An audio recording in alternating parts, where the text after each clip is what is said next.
Namangal wallahi akada na dubbatu na kartusa dargaggeessa silaa ka jedhaniin asii surreen asiin gaddeemti wanna kan mul'ii kan hin qabne kanan hin beeku akka dhiiraatti ni hidhatu dhiirri qabattuu ni hidhata sila. Faashinii dadhani ustaad. Sheeyxaanni kanuma kanan akkanuma suuta faashina hidhee nama barsiisa sii galte. Suutuma suutaan irraa gadi baasaatiin deemu jira akka inni qullaa deemu. Intala immoo suutaan irraa ol gabaabsala. Duraan surree babal'aa tokko zaman uffatan a'uuzu billah sheexaanni biyya keessa gadhiifame jenna. Erga sanii surree mamaxxanne tokko uffachuu jalqabde. Amma surreen illee hafe faashinni isaa hafe. Amma gurdii tokko ka jilbaadhaa dhufee jennaan a'uuzu billah jedhaa turre amma sunillee dabalte. Amma qullaa deemuu nu Amma jalqabe. moo jilbatti deebi'e jilballee a'uuzu billah jenne amma sanillee dabarte natti fakkaata. Amma gubbaa kana. Inna lillahi wa inna ilaihi raaji'uun. Qixxeedhaan achi ol baqasiteetti hin deemti baramaa. Duruma bade baraa duruma gaafa raajiin jarri jedhan sun deemee Itoophiyaa qullaa oofeyyuu dachii keenya keessatti hafe bakka. Subhaanallah. Kaakka Itoophiyaa jedhama kaakkatti deema. Itoophiyaan hiyyummaa wajjin akkana deemti malee sila faranjiin kana caalallee numa deemti. Gara Itoophiyaan maali sila ammas maa warra waa qabu bara ammas kan kaakkatti deemaaru warra xiqqoo see waa qabuudha bara ammallee maal ijoollee Sheekamiin miskiina. ibro sheekamiin ibro hiyyummaa gannu qabe malee silaa rabbiin hiyyummaa tana nuuf fiduu baate nuti ummata badaadha jee bara addunyaarraa. wallahi dhuguma tan ammoo inuma argata. Dhugaadha wallaahi. Tun dhuguma osoo Itoophiyaa yoo rabbiin dhaloota fuulduraadhaa kana sirreesseetuma uumee erga sani qabeenyatti kenne malee nuyi kan amma qabeenya osoo rabbiin nu kenne yoo nuti ummata ta'uudhaa miti hin taanu hin taanu. Inji walillee hin jiraachifnu namallee hin jiraachifnu. Ummata gaafa kuufee bara si dhaqeetiin biyya namaa weeraree bahara fudhadhaa jiru. Hin danda'amnu nuti ummata badaadha. Wallaahi dhugaadha wallaahi. Suudii dhufee bar mootummaa osoo birrii qabaanne bar Suudii dhufeetiin biyya namaatiitti mootummaa Oromoodhaa dhaabaa jedha keenya ajaan qabu mootummaa Amaaraatiif mootummaa Oromoo. Rabbumatu kan nu qabe malee ummata. Uummata gadi jedhu miti. Birrii argannaan maal ummanni keenya moo? Laa ilaaha illallah. Walillee hin jiraachifnu namallee hin jiraachifnu. Garuu ammoo dhaloota fuulduraadhaa rabbiin ka dhalootaan jijjiira isinii galtee fuulduratti yoo rabbiin dhaloota biraadhaa fidee dhaloota gad qabu wahii akkasitti wanna jedhe malee keenya kun ka amma jiru kuni biyyattuun agarreessa makiinaa takkatti bitatee jennaan Itoophiyaa malee jiraasaa ka makiina qulfii makiina akkana godhaa deemu. Yoo akka namni godhame namni ijaana ilaalu fedhe bara eenyu turtii dheeraa wayiif jira beektanii bitti gadi fannisee godaan gahee deema akka namni ilaalu. Itti rarraasee deema. Qulfii makiina takka yoo bitate motora wayii yoo bitate akkana godhaa deema laala. Harkaan gadi wayita masjida deemullee akkana godhaa deema. Na laalaa jechuudha bara. Wagguu xiqqoo si ispoortii xiqqoo si wagguu barateetiin jedhe ammoo harka dhidhiibaa deema akkana godhataa deema. Yoo aangoo qabaate ammoo garaa dhidhiibaa deema. Yoo xiqqoo si torbaanuma takka waa nyaatee garaan kun dhidhiibamee jedhe borcii jedhan san ka biyya keenya sun dhibe malleedha. Ummanni biyya ambaadhaa borcii narraa habadu jedhee ispoortii hojjeta inni ammoo shurraaba gadi hidhee asiin gadi wanna waxxaree ka'ee erga san dhidhiibaa deema hajii yoo jedhanii isaan. Kabajaa yoo namni qabu isa bara. Biyya keenyatti nama borcii qabu kabajama beekaa asitti hin arrafama. Walla biyya ambaadhiitti nama borcii qabu arrabsanii. Wallaahi akkasi bootaa gaarii namni kaamu isa bara kabajaa ka qabu yoo isa. Namni asitti amma biyya kanatti amma biyyoota biraatitti namni borcii qabaachuu ofirraa balleessa dheetiin birrii meeqa kafalee xaarii meeqaan ofirraa balleessa. Biyya keenyatti ammoo borcii baasa dheetiin ta'abii meeqaan booda baasa. Achi boodaan subhaanallah. Akkasitti ummanni keenya bari boo'insa akkasi. Yoo xiqqishoo makiinaa yaabbate baajaajii yoo qabaate nan nama motora tuffata.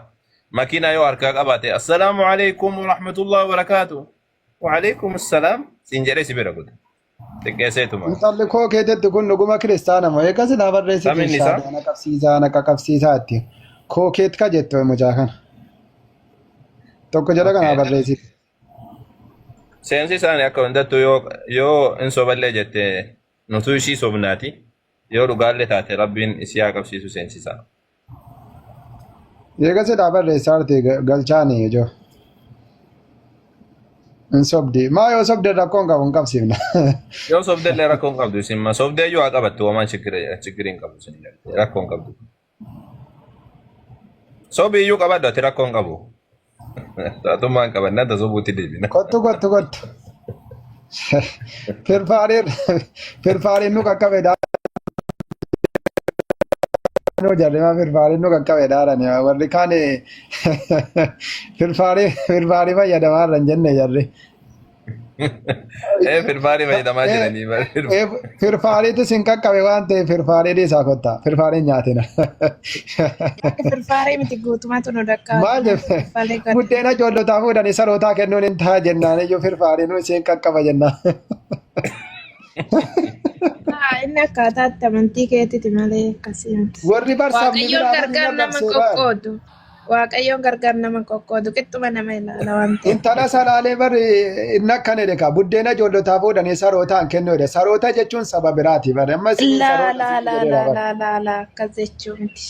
Akkuma barbaadanitti ni hiikkattan kan. Isin saree soolaas haaluma gaariitti hiikkattu wanni isin toltani. Maan rakkoo gabaree oolaa yoo jedhame ko sinis ni kabajju bara ayyaana waggaadhaan dhufu Abiraam maal qaleettanii kabajanii kunoo leeshaadha maaltu waan gadhee taasise oola. Lakkiin hoolaa yoo jenne yoo nuti hoolaa jenne hoolaani waan gaariidha. Nuun jettan jechuun nyaata keessatti hin jenne bara hoolaa nama maqaan hoolaa jechuun gowwaa jechuudha wallaalaa jechuudha. Garraamee jechuudha yaa maarree nuti ko warra nama ari'ee nama ajjeese maal godha son taane garraammote jechuudha walumaa galatti. Nama garaa dhiifamaa qabu. Hoolaa garraamii tana. Hoolaa garraamii tana qallaayyuu bara dhufu jedhe adda har'atti. Okay, kan siin jedhe akkamiin jannata seenta jannata gabbuu ammoo asii ol baata. Tanuma naa deebisate. Neen du'aa lubbuun kiyya. Okay, duuta. Eewwa. Lubbuun gara mootummaa Waaqayyoo foon immoo gara biyyoorraa uumame waan ta'eef. Lubbuu eenyutu ol baasa? Waaqayyoodha kaa. Waaqayyo kan kamiin ol baasa maal lubbuun maal lubbuu tantee qofa ol baasa maal lubbuu foon lafarratti hafaa? Eewwa biyyoorraa uumame waan ta'eef biyyumatti deebi'a. Lubbuun ammoo ol baati? Eewwa lubbuun jannata keessa mootummaa Waaqayyooti jannata miti yaa. Eessarra jira wanni kun herreega mataa keessaa fiddeedha moo macaafarra jira? Maal aan akkamiitu waliin? Isa kana ka amma jette kana foon lafarratti du'ee hafee lubbuun ol baati ka jedhu kana eessarraa fidde eessarra jira? Biyyoorra hin dhaladhe biyyoorratti hin deebi'e kan jedhu macaafa faarfannaa keessa ni jira. Laa biyyootti deebi'u waan argu jira nutu si deebifna rakkoon qabdu ka biyya deebi'uudha sani jaanu argina suni ragaan barbaachiftu sani. Lubbuun ol baati ka jedhu eessaa fidde adi? Lubbuun immoo Waaqayyooti waan ta'eef Waaqayyootu fudhata gaa. Ol baati ka jedhu eessaa fiddee siin jedhe lubbuun ol baatee. Ol baatee osoo hin taane laazimu Waaqayyoon ni fudhataadha. Waaqayyoon fudhataa maal lubbuun eessaa dhufteerti dura jalqaba lubbuun kan kee? Waaqayyooti. Waaqayyootu na keessa kaayee Waaqayyoon fudhata. Gubbaadhaa dhufte jechuudha? Yaa. Kan Waaqayyooti. Okay, masha Allah muyattiin goobaziidha. Maarre atilleen akka madaala kiristaanaa atillee waaqa afraffaa taate jechuudha gubbaa dhufte. Masha Allah. Masha Allah. Sillee si dabaluu barbaachisa amma bifa kanaan Yesuus illee gubbaa dhufe atilleen gubbaa dhufte tokkuma taatan jechuu gaafsan. Lee. Ma gubbaa dhuftee mire gubbaa dhufe ettemi. Yesuus illee foon isaatii mire ka gubbaa dhufe lubbuu gubbaa dhufe. Hafuura gubbaa dhufe.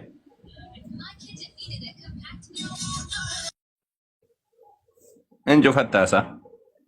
Laa cufachuu miti yaani sagaleen na biraadha Amaariffaan akkatti gadi qabeedhuun wallaalee lubbuun namaa kan Waaqayyo akka taateen beektooti Waaqayyo jalqaba irratti addaan gaafa uumu. Kuni barsiisa Islaamummaati malee amantii kiristaanaa keessa hin jiru inni kun.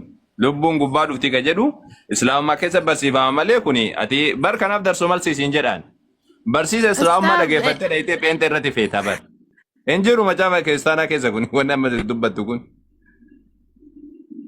Sigaltee osoo kiristaanaa akka ta'etu kanatti amane sila qaata addaan galle yoo addaan fe'annee ilaal waa hunda lubbuun gubbaa dhufu osoo kiristaanni amane Yesuus waaqummaa Yesuus ni hafa. Maaliif jenna Yesuus illee lubbuu isaatu gubbaa dhufe malee foon isaatiin miti foon lafarratti uumame. Gaafa isaan addaanuu galle addaan guurannee jirra jechuun wanni ummaan TikTok irraa wal mormaniif hin jiru. Lubbuun gubbaa dhufu amannaan kiristaanni kalaas achi booda maaltu jira. Atama barsiisa Islaamummaa dhageessee kiristaanatti achi deebite barsiifni ati sammuu keessaa qabdu ka Islaamaati ka kiristaanallee ol keessa maktaa amantii haaraa uumtee jechuudha akka kanatti. Siigaltee amma طيب صار في النت من لا كريستيانو متكسد من بار Kiristaanni maaliif beekan beeku waan tokko kiristaanni gubbaadhaa dhufe jedhee macaafa keessa hin jiru. Lafaa ol baate jedhee macaafa keessa hin jiru. Kiristaanni wama kanaayyuu quban qabu. Akkamitti akka deemu iyyuu hin beeku. Mee fakkeenyaaf amma Yesuus osoo amma dhufe jechuudha. Osoo amma akkana jirtu osoo dhufeeti. Akkam si godhe Yesuus? Jannata si seensisaa? يعني أوجاجتن Amma osoo amma kana dhufe osoo ati lubbuudha akkana jirtu osoo hin du'in osoo dhufe jechuudha. Yesuus jannata si seensisaa jettee amantaami?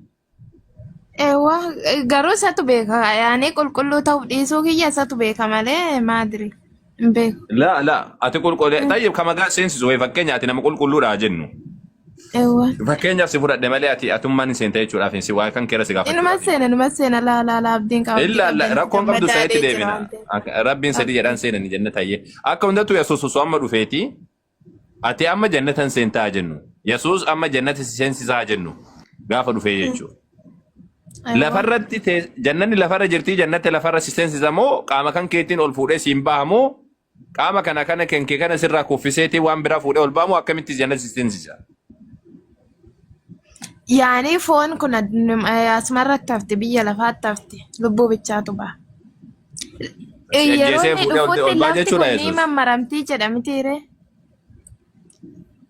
Okay, ati eessarra jirta yeroo lafarra lafti mammaramtu san? نين دوكا فون كي يعني بدا سلما يو إيه فون سارة نيمي تدو تمتيري تماما. موتما وقايو دا قالو فون عرا جارنيتي سا Tayyib lafti mammaramte atoo Yesuusoo eessatti dhufare? guyyaa firdeeti bar kan inni dhufu guyyaa xumuraa sani guyyaa xumuraa immoo lafti inni mammaramti bakka kan ulfina isaatiin kaan ol fudhateet mootummaa Maal jechuu Yesuus? Laa osoo nuti jirru dhufa jedhaami Phaawulos osoo nuti jirru waliin nuti hin dhufa jedhaatiin dubbataami maal? yaa wayin nutti dhufa wayin nutu dhaqa Okay, ati amma akkami jannata si seensisa? Mee amma osoo dhufe amma fakkeenyaaf har'uma kan osoo dhufeeti si arge si galtee ati amma jannata si seensi ati amma isatti amantee jirta si fudhadhee deema yoo jedhe foon sirraa kuffisee lubbuu si keessaa fuudhee deema si ajjeesee? eewa Okay, akkas taanaan adaa'ummaa isin ajjeesuu dhufa jechuudha Yesuus gaafsan. yaani fooni niin jedhe ustaas fooni namni kamiyyuu nuu du'a bar foon kun biyyoorraa uumame miti biyyoorraa lubbuun kee immoo olii dhuftee bakka achumaa ol deebite jechuudha.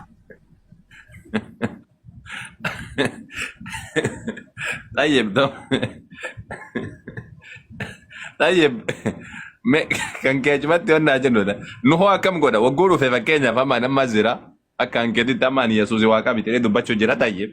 Yoo dhufeetiin jedhe nu hoo akkam godha fuudhee deemaa moo lafarratti dhiisa?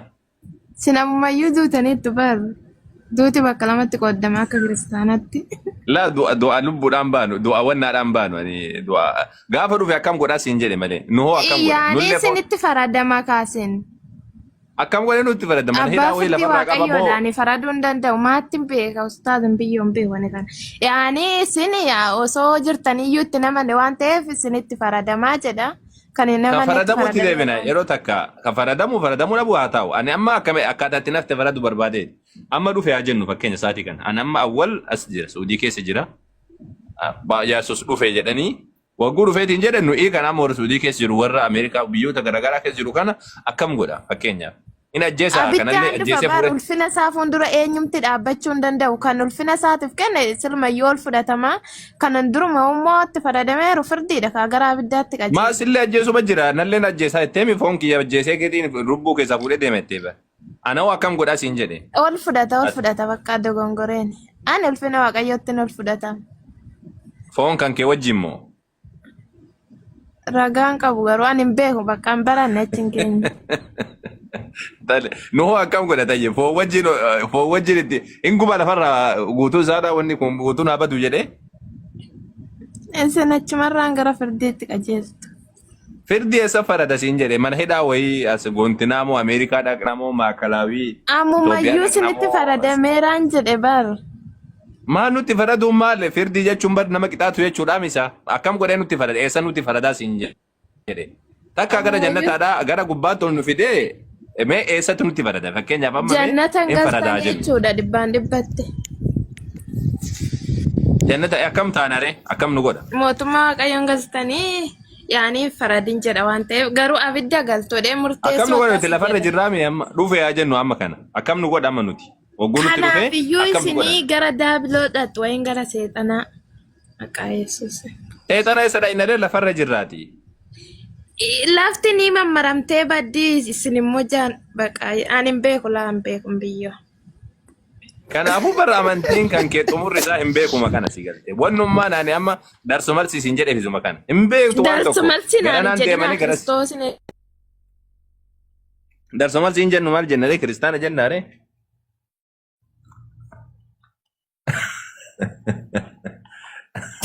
Kirkirri lafaa sitti haa ka'u.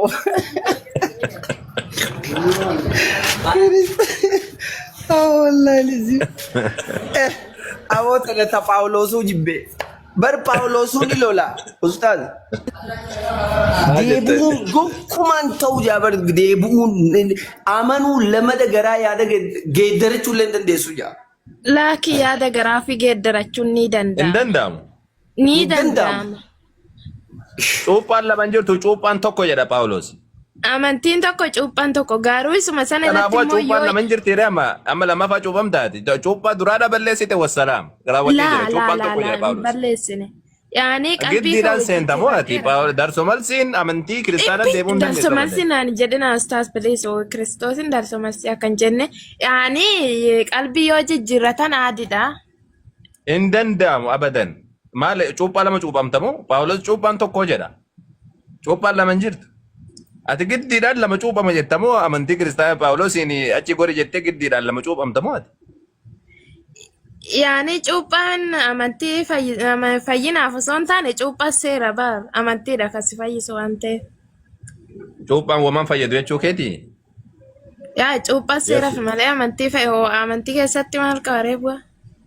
okkono ofi namni hin cuuphamin namni hin cuuphamin hin fayyuu jedha Yesuus amantiif cuuphaan walumatti deema Ustaaz. duranii amantaa sanaan booda ni cuuphamu Kiristaanummaa darbite miciyyoon shartii kiristaanummaa tanummaa silaa jirtuu darbite. eeywa giddiin itti seenuudhaaf deemti see mucayyoon Wallahi jaatamii hafee fooloo godhaa dafaa ustaaza waliin maali 58 qofaaf dafaa hundi keessan fooloo godhaa namni bajaas jala jira. Yaa saatira al-ayb. yoo akkas ta'e Giddeen- koo abraafaan kakuu moofaa keessatti namni cuuphame hin jiru waan ta'eef hin fayyinee jechuudha noo kanaafiyyuu amantiidhaan kan fayyan isaan sun amananii jiru waan ta'eef laa kuni wanni Yesuusiitii fi wanni Abrahaam maaltu waliin ga'e Abrahaam wayye kiristaana iyyuu ta'e ma beente nama kiristaana Abrahaam miti kakuu moofaa keessatti kiristaana dhamanii waamamne ormoota jedhanii garuummoo abrahaam amaneera eeyyen maal aman yesuusitti amaneera maal jedhetti aman Arrate. in abdatee jechuudha addaamife waan irraa ka'e waan ta'eef maal abdate maaltu dhufuu abdate akka inni dhalatu ilmi maalii addaamife waan mucichi dhalataa inni dhalatu immoo mataa bofichaarra ni dhaabbataa jedhanii soo mucichi ni dhalataa jedhanii abdatanii hin jenne turanii. mucicha waa jedhame hin jiru achi keessa mucicha hin jedhamu achi keessa eessaa dubbifte mucicha ka jedhamu hin biyyoo Kakuu moofaa jettee keessa kakuu moofaa keessa mucicha ka jedhamu seera uumamaa keessa hin jiru mucaan hin dhalata mucaan keessaa ba'u mataa bofichaarra ni dhaabbatan jenneen ustaaz. hin jenne a'uudhu billaahi mina sheexaani rajiim kiisii keessaa fuute isa kana guddaa isaadha hin biyyoo biyyoo Hin jenne kiristoos ni fuune. Dhimbiyyoo keessaa fuute. hin jenne kana macaafa keessa hin jiru inni kun gaati jette kun mucaa wayituu Addaamife waan mucichi ni dhalataa mataa bofichaarra ni dhaabbatan jenneeni. hin jenneen waan mucaa wayitu ka dubbatame hin jiru Ayyeeshi qasiiniif hin baasa dhaqeen. ayyee lakkoofsa isaa si himu Eewwa. 3:15 baasi seera uumamaa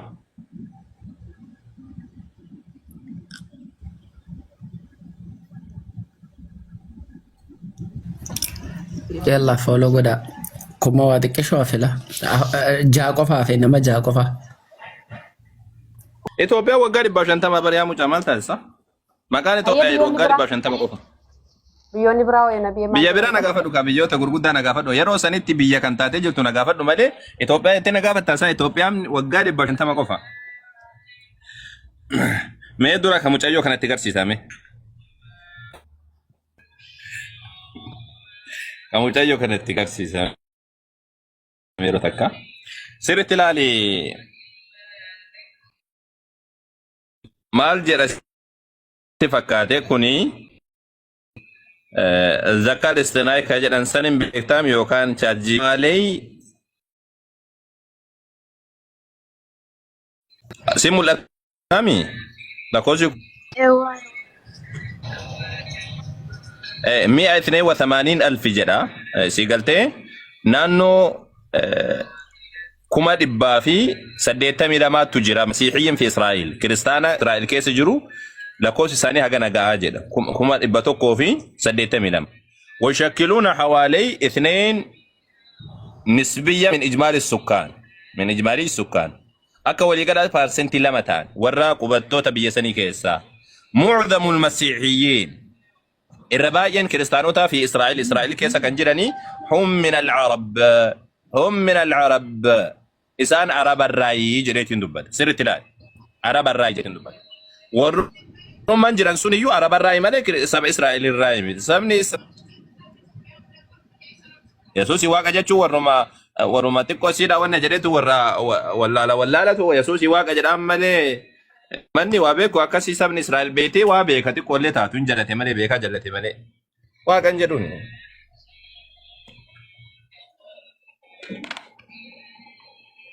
injira sagaleen kiyya Jira. Jira Ustaz, naam. okay akkas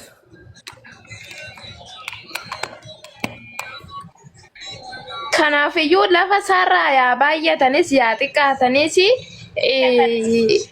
yaa qoomi waan ta'eef inni kun rakkoon qabudha. ati sabni Israa'elii warri Israa'eliyyuu nuti hin fudhannu jedhe didi atammoo Oromoon ani Israa'el jettee giddiin itti rarraa taasa ajaa'iba moo qabdi atiin kun ajaa'iba qabdi Nuti silmaayyaa zariin jaraatuu diddeeti atammoo giddiin itti rarraa taa atillee ilma Yaaqoobii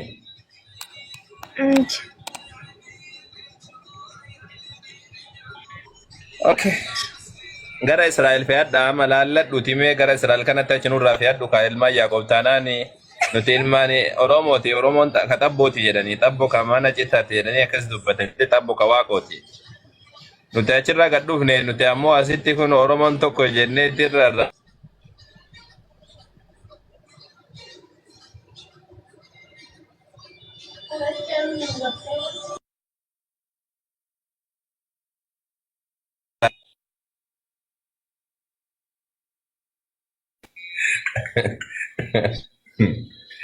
nutu wale gud ayyee gara wannaaf gurbaan hin beesa ayyee eenyudha mee ka dura gaafataa ture daraartu jirta daraartu dubbadhu amma yookaan ammoo Oromooyyuu yoo jiraateyyuu namoota muraasa namoota kumaataman lakkaa'u malee akka irraa kana miliyoonaan lakkaa'amuudhaaf ummata tokko jala jira Oromoo kan jedhamu kun nama tokkichatu ergasanii hore inni warra kuushiitti nabiyyiin ergamee jira fakkeenyaaf quraana keessatti rabbiin Luqmaan nama jedhamu dubbatee jira nama kuushiitti Luqmaan warra kuushii gorsaa akka ture rabbiin suuraa Luqmaan jedhamee beekama quraana keessatti warra kuushiitti inni kun Afrikaadha jechuudha rabbiin akka inni mucaa isaa gorsaatiin turetti dubbatee jira karaarraa kaasanii ulamaa'iin nabiyyiidha jedhaniin waan rabbiidha kan dubbatu rabbiin maqaa isaadhaa dhahee ogummaa isaaf kennee jirraa jedha ogummaa jechuun nabiyyummaa jechuudha akkas walii galatti kuushiin keessaallee rabbiin nabiyyoota ergee jiraa jechuudha walii galatti.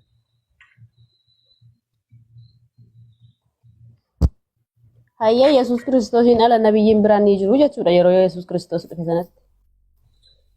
Biyya lafaa. Nuti bar muslimtoota bira saba Israa'el qofaa keessaan ergameen jennu nabiyyoon. Macaafatu akkasitti saba Israa'el qofatti hallanyeessee rabbiin akka waan saba Israa'el qofa keessaan waa ergee godha malee nuti akka quraana keessatti rabbiin nabiyyoota hedduu nutti himee jira fakkeenyaaf Yoonas kan jedhamu isin biratti warra Neenawaatti ergame malee inni saba Israa'elittiin ergame. Iyoob saba Israa'elittiin ergame. Iyoob kan jedhamu macaafa keessan keessatti illee dubbatamee jira saba Israa'elittiin ergamne inni saba Israa'el miti warra Iisooti. Dabalata nama sammoo nu biratti jechuudha kan nu bira jiru sitti mujjira. Shu'eeb kan jedhamu warra Midiyaan kan jedhamu. Macaafa keessatti ammoo warra abaaramaadha jedhamee dhiifameetiin jira. Dabalataan amma sama fakkeenyaaf amma akka fakkeenya siin jechuu jira Huud Samuud kan jedhamu jira. Warra Arabaati kun Araba duriitti kan warra ergamee. Amma sammoo Rabbiin subhaanahu wa ta'aalaa nabiyyoota akka dubbatee jira. Saba Israa'elitti hin ergame. Saba biraatitti ergaman. Garuu ammoo sabni Israa'el osoo hin dhufin duraayyuu jechuudha. Achi boodallee Rabbiin nabiyyoota hedduu ergee jira. Gosa hunda keessa ergee uummata hundatti erge malee Rabbiin saba Israa'el qofatti ergee jenneen amannu nuti. Saalih kan jedhamu jira. Warra Saalih kan jedhamu jira. Sii galtee innilleen ammoo warra Arabaatti ergame jechuudha. Warra duriiti. Nabiyyoota duriititti kan ergame. Nabiyyoota durii ergame duraan durii ergaman san jechuudha. Waliigalatti alaa kulli haalin nabiyyoonni saba Israa'el qofa keessaa dhufaniin jennu. Durumarraa kaasee Rabbiin nabiyyoota ummata hunda keessatti ergaa jennaan. Rabbiin Quraana keessatti walaqad ba'atnaa fi kulli ummatin rasuulaa. Nuti dhugumaanuu erginee jirra ummata hunda keessatti ergamaa erginee jirra. Wa in min ummatin illaa khalaa fiihaa nadhiir. Ummanni hundi siitu namni sii dinniinu namni sii akeekkachiisu keessa dabru malee nafnee jedha. Sii galtee ummata keessatti ergamee jira. Warra Kuushiitti ergamee jira. Warra Roomaatti ergamee jira. Warra maalitti hundattu ergameetiin jira. Ergaan Rabbiidhaa bira geettee jirti. Akkas.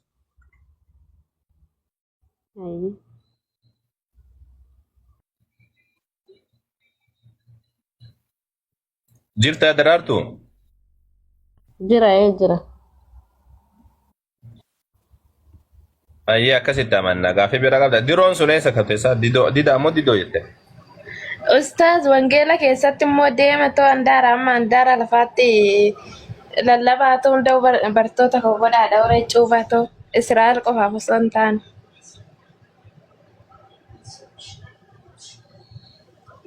Hin jedhu akkasi. Afaan hundumaan deematoo wangeela lallabaa ta'uu bartoota koo godhaa hin jenne macaafa qulqulluu keessatti. Hin jenne akkasi. Deema maqaa abbaa maqaa ilmaa maqaa hafuura qulqulluutiin deemaati namoota hundumaa saboota hundumaa namoota hundumaa wannaa godhaa kan jedhee dubbate inni kun addunyaa guutuu jechuudha miti addunyaa guutuutti ni hiikamu. Si galtee maali jennaan yeroo sanitti Yesuus deemaati akkana godhaa kan jedhan sammuu Israa'el. Kana yoo barbaadde Maatoos hima. Eewwa saba hundumaatti lallabaata hundumaa bartoota koo godhaa taasisaadheera. Kanaafiyyuu saba hundumaa ilaallata. Deebi'ees immoo gara gambaa. Deebi'ee bira osoo hin gahin mee osoo akka deebi'ee bira osoo hin gahin jechuudha. Yesuus Kiristoos Maatewos boqonnaa 10:5 irratti gara saba warra gara gandee warra Samariyaan seeninaa. Gara warra kaanitti illee dhaqidha. Kana amanna warra akka hoolota mana Israa'el karaa irraa badan qofa bira dhaqaati isaaniin barri dhumaa dhiyaateera jedhaati lallabaa jedhee. Yaada gara keessanii geeddaradhaa mootummaa Waaqayyoo dhufee jira jedhaati lallabaa jedhee. Gara uummata biraan dhaqinaa jedhee Yesuus ajajee jira. Uummata hundumatti dhaqa namoota hunduma dhaqaati maqaa kanaan cuubaa gaafa jedhu ummatuma saba Israa'el baana malee addunyaa keessa faca'aa jedheeti Yesuus jedha. Laa uummata kun ajajamee jira. Uummata hundumaa gaadha uummata hundumaa.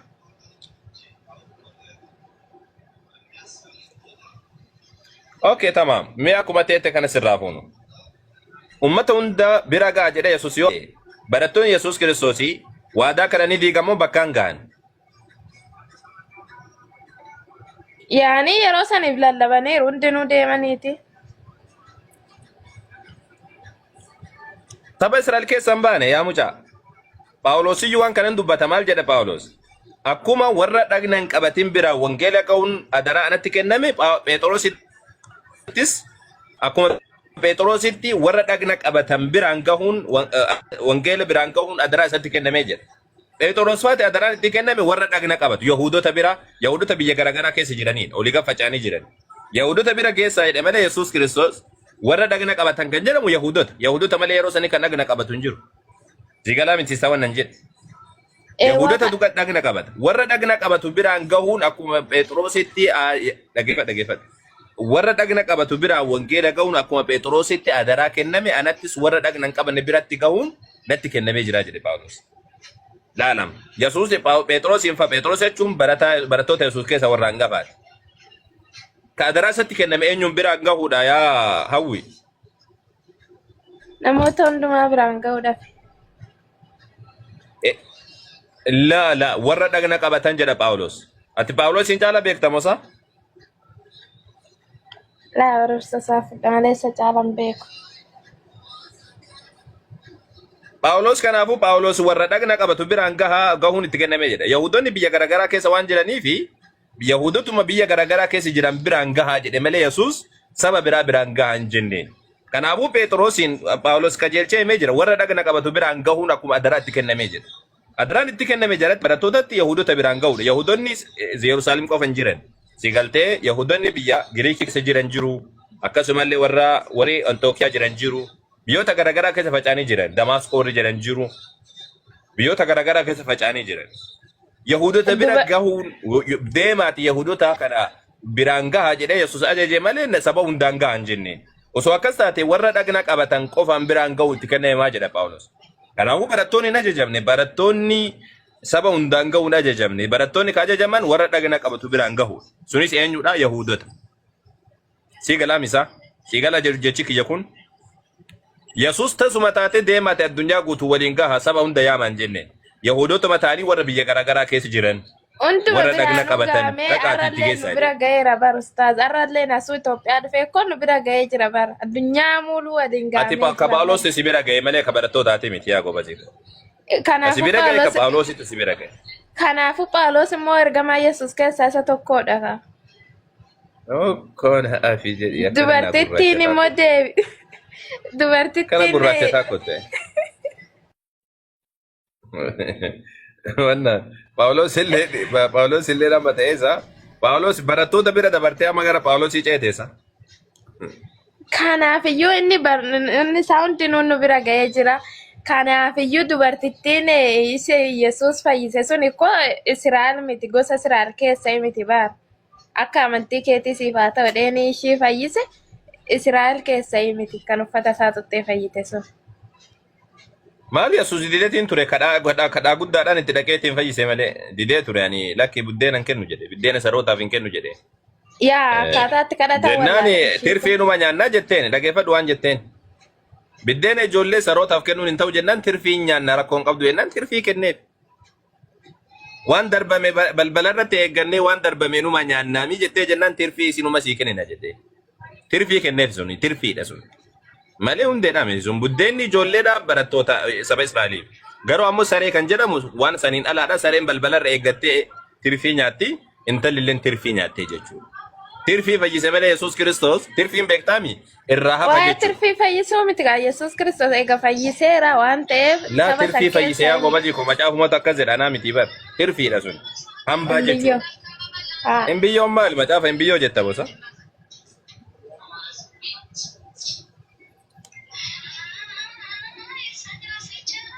Hin biyyoo jette isaa muyatti. Macaafa laali malee ati tirfiidha jedha macaafni tirfii nyaata. Tirfiinuma nyaadhaati rakkoon qabu tirfiin nyaadha jennaan tirfii nyaachise Yesuus. Fakkeenyaaf sii dubbisa jalqaba irraa kaasee. Waa'ee sii dubbisa. Akka tirfii ta'e sirriitti akka sii galuufi. Maali kana kasi biraa lallabu ka maaliiti samucaa? Hin beekne narraa kaasaan biyyoo hin beeku afaan Amaariffaatiin lallabama. Biyyoon kun maali matti maal taate sana qabdi? Biyyoon irratti barreessaniiru baal. Maal jettee sirriitti dhageeffadhu lakkoofsa Maatiyus boqonnaa 15 irraa lakkoofsa 21 irraa. Yesuus achi adeemee gara kutaa biyya Xiiroosii fi Siidoonitti sokkee jedha. Kunoo dubartiin kan aan tokko naanna'a biyya sanatti dhuftee sagalee guddaadhaan ilma Daawit gooftaa koo intalli koo hafuura hamaadhaan qabamtee jirti anaaf maali jette. Yesuus garuu sagalee tokkoyyuu isiif hin deebifne jedha. Hin deeme callisee. Bartoonni isaa yommus gara isaa dhufanii isheen nu booddeedha iyyaa deemtu kana waan isheen barbaaddu godhii fi uf bira deebisi jedhaniin jedhe. Inni ammoo deebisee ani warra akka hoolota karaa irraa godhanii mana Israa'el badan duwwaaf malee hin ergamne jedheen. Akkana jechuun duuba ani kanaaf hin ergamne jedhee biraa kute Yesuus. kana kun ila Sarara latu jide kanaaf iyyuu fayyiseera ka ustaajoom didee koy dhiisee koy yeroo takka akkadatti fayyiseen dubbata koy nan ilaallatu hidhe bira deem ergasani hoo dubartittiin garuu dhuftee miila Yesuusitti kuftee yaa gooftaa na gargaari jetteen Yesuus deebisee maal jedheen buddeena ijoollota fuudhanii saroota darbachuun ba'eessa miti jedheen jennaan maal jetteen isheen eeyyee yaa gooftaa haa ta'u iyyuu malee saroonnis maaddii gooftota isaanii irraa isa harca'u hin nyaatu jetteen jedha wanni harca'u maalidha tirfiidhaami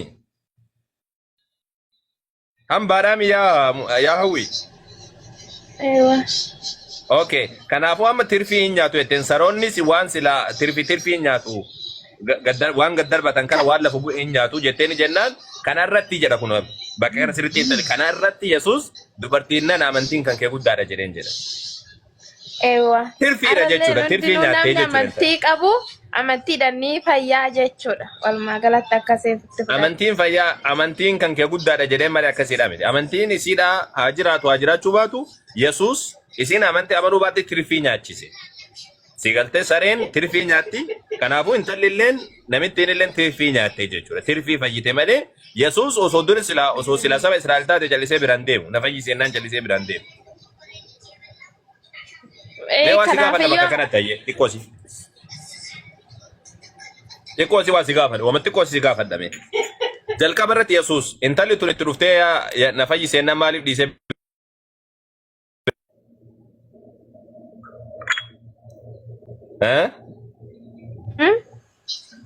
Yesuus itti dhuftee intalli sun na fayyisii jennaan maaliif dhiisee biraa deeme maaliif jala callise amantiitti ruwaan taateef dhiisee biraa deeme. Eessarraa fiddeessa kana yaa mucaa laa ilaaha illallah.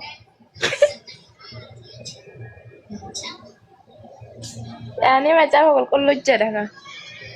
Macaafni qulqulluun eessarra jedha macaafni qulqulluun burree fi gurraacha jira moo isaa tokkichuma kanaami kan dubbise kana bade kabiraatu jira moo? Isuma kanarratti amantichi guutuu waan ta'uu dideef malee boodarra ishee eessarra argatte isaa? Intalli tun dura deeqama takka keessatti dura hir'uudhaan mootana ol guutuudha.